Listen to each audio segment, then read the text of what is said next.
World अर्थ day हर साल 22 अप्रैल ਨੂੰ ਮਨਾਇਆ ਜਾਂਦਾ ਹੈ, ਜਿਸ ਦਾ ਮਕਸਦ ਹੈ ਵਾਤਾਵਰਣ, ਧਰਤੀ ਤੇ ਜੀਵ ਜੰਤੂਆਂ ਦੇ ਪ੍ਰਤੀ ਲੋਕਾਂ ਦੇ ਵਿੱਚ ਜਾਗਰੂਕਤਾ ਪੈਦਾ ਕਰਨਾ, ਵਾਤਾਵਰਣ ਨੂੰ ਪ੍ਰਦੂਸ਼ਣ ਰਹਿਤ ਬਣਾਉਣਾ, ਜਿਸ ਦੇ ਕਈ ਕਾਰਕ ਹੋ ਸਕਦੇ ਨੇ। ਪਰਾਲੀ ਸਾੜਨ ਦਾ ਧੂਆਂ ਵਾਤਾਵਰਣ ਨੂੰ ਪ੍ਰਦੂਸ਼ਿਤ ਬਣਾਉਂਦਾ ਹੈ। ਬਹੁਤ ਸਾਰੀਆਂ ਚਰਚਾਵਾਂ ਪ੍ਰਦੂਸ਼ਣ ਨੂੰ ਲੈ ਕੇ ਚੱਲਦੀਆਂ ਰਹਿੰਦੀਆਂ ਨੇ ਤੇ ਖਾਸ ਤੌਰ ਤੇ ਧਰਤੀ ਦੇ ਹੇਠ ਜਿਹੜਾ ਪਾਣੀ ਦਾ ਪੱਧਰ ਹੈ, ਪੰਜਾਬ ਦੀ ਗੱਲ ਕਰੀਏ ਤਾਂ ਉਹ ਕਾਫੀ ਡਿੱਗ ਰਿਹਾ ਹੈ।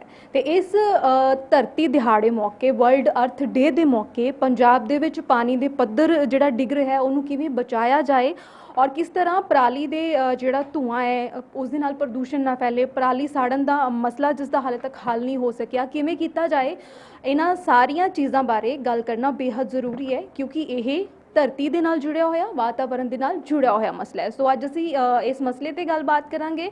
ਸਾਡੇ ਨਾਲ ਪ੍ਰੋਫੈਸਰ ਡਾਕਟਰ ਵਿਨੋਦ ਚੌਧਰੀ ਨੇ ਜਿਹੜੇ ਕਿ ਸਮਾਜ ਵਿਗਿਆਨੀ, ਵਾਤਾਵਰਣ ਮਾਹਿਰ ਤੇ ਖੇਤੀਬਾੜੀ ਮਾਹਿਰ ਨੇ। ਇਹਨਾਂ ਦੇ ਨਾਲ ਅਸੀਂ ਗੱਲਬਾਤ ਕਰਾਂਗੇ। ਸਰ ਬਹੁਤ ਬਹੁਤ ਸਵਾਗਤ ਹੈ ਜੀ। ਧੰਨਵਾਦ।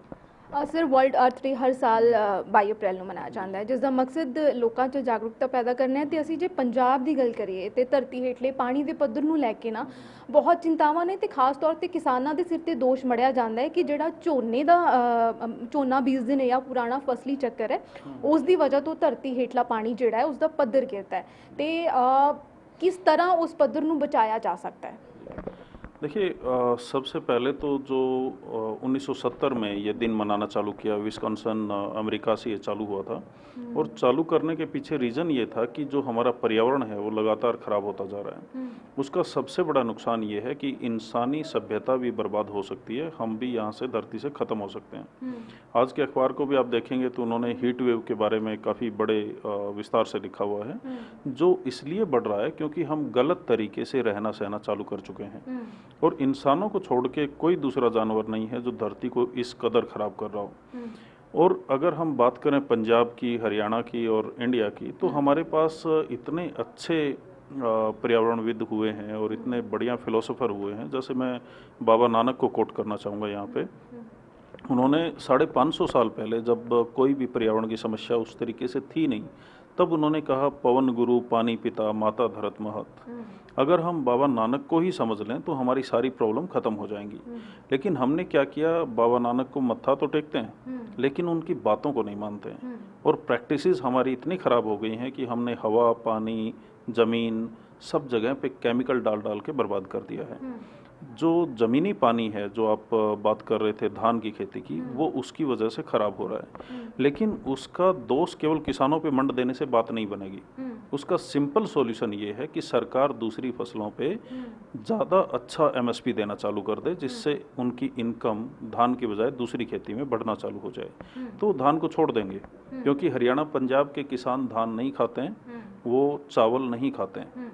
हर घर में 10 किलो भी नहीं लगता होगा सारी साल में, तो वो उगा रहे हैं मार्केट के लिए। अगर आप उनको एमएसपी दूसरी चीज़ पे देना चालू कर देंगे तो वो शिफ्ट हो जाएंगे। इससे फ़ायदा क्या होगा? एक तो हमारा जो धरती का पानी है जो नीचे जा रहा है, लगभग 700 750 फीट तक चला गया है कई सारी जगह पे। एक किसान से मेरा अभी बात हो रहा था, उन्होंने कहा कि 3-4 साल पहले उनके खेत में पानी मात्र 22 फीट पे था और आज लगभग 250 फीट पे चला गया है। और उसके लिए उन्होंने बड़े ट्रैक्टर, बड़ी मशीनें और पानी के पंप से निकालने की चीज़ों पे बहुत ज़्यादा खर्च करना पड़ा है। पर सर, जिस मसले ते ਅਸੀਂ ਗੱਲ ਕਰ ਰਹੇ ਆ ਨਾ, ਲਗਾਤਾਰ ਸਰਕਾਰ ਤੇ ਕਿਸਾਨਾਂ ਦੇ ਵਿਚਾਲੇ ਜਹਿਦ ਚੱਲਦੀ ਰਹਿੰਦੀ ਹੈ। ਸਰਕਾਰ ਦੋ ਫਸਲਾਂ ਤੋਂ ਇਲਾਵਾ ਐਮਐਸਪੀ ਕਿਤੇ ਵੀ ਪ੍ਰੋਪਰ ਨਹੀਂ ਦੇ ਸਕਦੀ ਤੇ ਕਿਸਾਨ ਕਹਿੰਦੇ ਨੇ ਕਿ ਅਸੀਂ ਹੋਰ ਫਸਲ ਇਸ ਲਈ ਨਹੀਂ ਬੀਜ ਸਕਦੇ ਕਿਉਂਕਿ ਸਾਨੂੰ ਮੁਨਾਫਾ ਨਹੀਂ ਹੁੰਦਾ। ਵਿਚਾਲੇ ਤਾਂ ਕੋਈ ਨਾ ਕੋਈ ਤਕਨੀਕ ਜਾਂ ਕੋਈ ਨਾ ਕੋਈ ਹੱਲ ਤਾਂ ਕੱਢਣਾ ਪਏਗਾ ਨਾ। ਬਹੁਤ ਸਾਰੀਆਂ ਤਕਨੀਕਾਂ ਨੇ। ਇੱਕ ਪੈਰਾਡੌਕਸੀਕਲ ਤਕਨੀਕ ਦੇ ਬਾਰੇ ਸੁਣਿਆ ਗਿਆ ਹੈ, ਗੱਲ ਕੀਤੀ ਜਾਂਦੀ ਹੈ ਤੇ ਉਹ ਕੀ ਤਕਨੀਕ ਹੈ? ਉਸ ਦੇ ਵਿੱਚ ਕਿਹਾ ਜਾਂਦਾ ਹੈ ਕਿ ਧਰਤੀ ਹੇਠ ਪਾਣੀ ਦਾ ਪੱਧਰ ਵੀ ਵੱਧ ਜਾਂਦਾ ਹੈ ਔਰ ਪ੍ਰਦੂਸ਼ਣ, ਪਰਾਲੀ ਸਾੜਨ ਦੀ ਸਮੱਸਿਆ ਵੀ ਖਤਮ ਹੋ ਜਾਂਦੀ ਹੈ। देखिए, एक तो सरकारों को अगर दूसरी फसलों पे एमएसपी दें तो दे सकते हैं, इसमें कोई बहुत बड़ा मसला नहीं है। और धान को एक्सपोर्ट करने का मतलब है पानी एक्सपोर्ट करना। दूसरा, जिस टेक्निक के बारे में बात कर रहे हैं आप, उस पर मैं काम कर रहा हूँ कई सालों से। और अभी हमने बहुत बड़े पद्धर पे हरियाणा, पंजाब, उत्तर प्रदेश और भी कई सारे राज्यों में इसके एक्सपेरिमेंट सक्सेसफुली कर चुके हैं और बड़े लेवल पे किसान इसको अपना चुके हैं। इससे फ़ायदा क्या होगा कि जैसे धान गेहूं की खेती करके हमने ज़मीन को पक्के फर्श में तब्दील कर दिया है, उसमें कड़ा बना दिया है ज़मीन के नीचे, क्योंकि जब ट्रैक्टर हम 50 हॉर्स पावर 70 हॉर्स पावर का इस्तेमाल करते हैं तो ज़मीन कॉम्पैक्ट हो जाती है। तो ज़मीन के अंदर पानी रिस के नहीं जाएगा बरसात का, ऊपर से हम यूरिया DAP केमिकल डालते हैं तो वो बिल्कुल ही नहीं जाएगा। तो ये इतनी आसान, सस्ती और टिकाऊ विधि है जिसमें पानी 10 गुना कम लगेगा फसलों में, बरसात का पूरा पानी नीचे ज़मीन में जाएगा जिससे वाटर रिचार्ज होना चालू हो जाएगा और जो हमारा ग्राउंड वाटर का टेबल है वो ऊपर आ जाएगा। बाढ़ की समस्या लगभग ख़त्म हो जाएगी क्योंकि सारा बरसात का पानी खेतों में नीचे सोख के और ज़मीन में चला जाएगा। इसके अलावा जो फंगस की प्रॉब्लम आती है खेती में वो भी नहीं आएगी, क्योंकि वो आती है ज़्यादा नमी होने की वजह से या पानी खड़ा रहने की वजह से, जैसे सफ़ेद सुंडी का भी प्रॉब्लम आया। तो ये एक ऐसा सिस्टम है जिससे सारी प्रॉब्लम हम ठीक कर सकते हैं और ये एकमात्र ऐसी टेक्निक है दुनिया में जो बहुत आसान है, सस्ती है, टिकाऊ है। तो इसको करते कैसे हैं? पैराडॉक्सिकल एग्रीकल्चर में मात्र 4 स्टेप हैं। नंबर 1 पे हम ज़मीन को काट देंगे, जैसे बर्फ़ी को काटते हैं थाली में जमा के, वैसे ही ज़मीन को 3 फीट गहरे हल से काट देंगे, जिसको सब सॉइलर बोलते हैं। अभी ये सब सॉइलर पंजाब के लगभग हर दूसरे तीसरे गांव में आपको मिल जाएंगे। तो आप किराए पे ले सकते हैं, अपना खरीद सकते हैं और आप अपना बनवा भी सकते हैं। तो इसको क्या करेंगे, ज़मीन को 5-5 फीट की दूरी पे काट देंगे। उसके बाद एक बार फ्लड इरिगेशन करेंगे तो ज़मीन जो 3 हिस्सों में बट गई थी, एक टॉप सॉइल, एक मिडल सॉइल जो कड़ा था और एक नीचे की ज़मीन, वो एक कम एक हो जाएगी। उसके बाद में जो भी फसल बिजाई करेंगे उसकी जड़ें 3-3, 4-4 फीट गहरी जाएंगी, जिससे उनको न्यूट्रिशन की कमी नहीं रहेगी।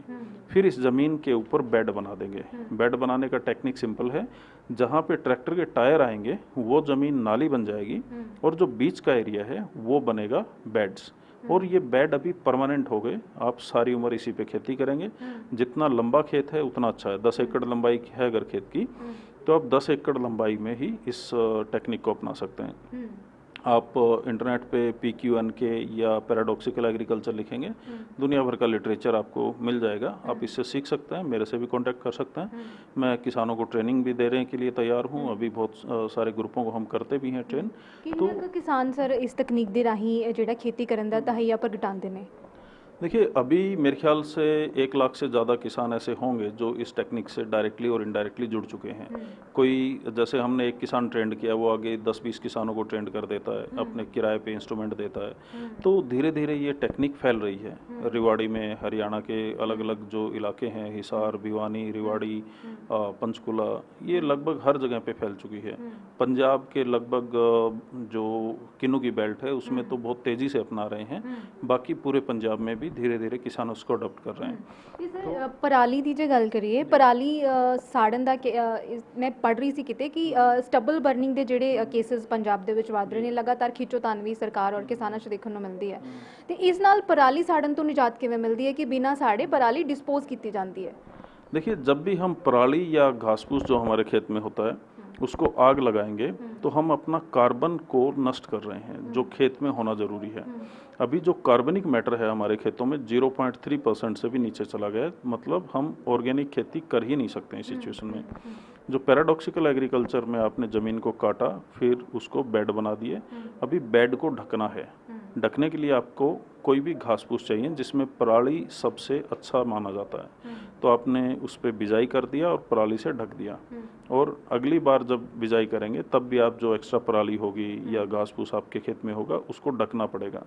क्योंकि जब हम ढक देते हैं ज़मीन को तो सनलाइट से उसका प्रोटेक्शन होता है। नीचे केंचुए, बैक्टीरिया, फंगाई नेटवर्क, गेंडोए, सब कुछ जो जानवर चाहिए वो आ जाते हैं और वो ज़मीन को हाईली फर्टाइल और ऑर्गेनिक बना देते हैं। तो जो पराली की समस्या है वो पूरी तरह इसमें हल हो जाती है। बल्कि हमें पराली बाहर से भी चाहिए होगी अगर बाकी सारे किसान अगर उनके खेत में नहीं है तो इसके लिए हम क्या करते हैं, जैसे मेरे खेत में नहीं था तो मैंने ढेंचा उगाना चालू किया, और पराली मेरे पास है नहीं तो मुझे ढेंचा उगा के उसको काट के उसकी मल्चिंग कर रहा हूँ। तो इस तरीके से हम इसको इस्तेमाल कर रहे हैं। इससे पराली की भी समस्या से निजात मिल जाएगा और जो पानी ट्यूबवेल का हम इतना सारा वेस्ट कर रहे थे या नहरों का वेस्ट कर रहे थे, वो भी 10 गुना कम लगेगा। और इस टेक्निक पे अगर आप 3-4 साल खेती करते हैं और जो फ्रूट वाले पेड़ पौधे भी बीच में लगाते हैं, तो हो सकता है 3-4 साल के बाद में आपको एक बूंद भी पानी ना देने की ज़रूरत पड़े, क्योंकि पानी अपने आप जनरेट होना चालू हो जाता है जब आप हैवी मल्चिंग करते हैं। तो इसके अलावा माइक्रो क्लाइमेटिक जोन के बारे में मैं हमेशा बात करता हूँ, क्योंकि आगे जो जलवायु परिवर्तन है, ग्लोबल वार्मिंग और क्लाइमेट चेंज है, वो बहुत तेज़ी से बढ़ रहा है। और जो गर्मी के बारे में अभी पंजाब गवर्नमेंट ने आज ही कल ही नोटिस निकाला है कि हमें दोपहर को स्कूल बंद रखने पड़ेंगे या बाकी चीज़ें।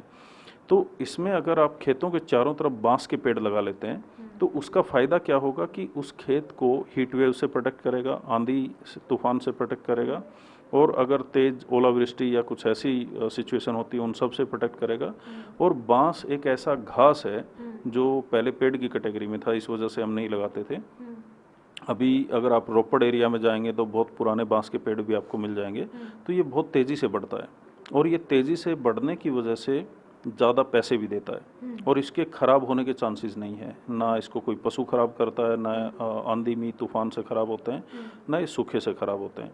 और हर पेड़ लगभग 50,000 लीटर पानी पकड़ के रखता है, और एक बांस का पेड़ लगभग 135% ज़्यादा ऑक्सीजन देता है, और कार्बन डाइऑक्साइड हवा से सोख लेता है। तो पर्यावरण में प्रदूषण और कार्बन की समस्या भी खत्म हो जाएगी। और बांस के अनलिमिटेड उत्पाद बनते हैं, लगभग 10,000 उत्पाद हमें पता है। और इसका सबसे तेज़ी से जो बनना चालू हुआ है वो है सीएनजी गैस और चारकोल। ये डीजल और पेट्रोल और कोयले के रिप्लेसमेंट है।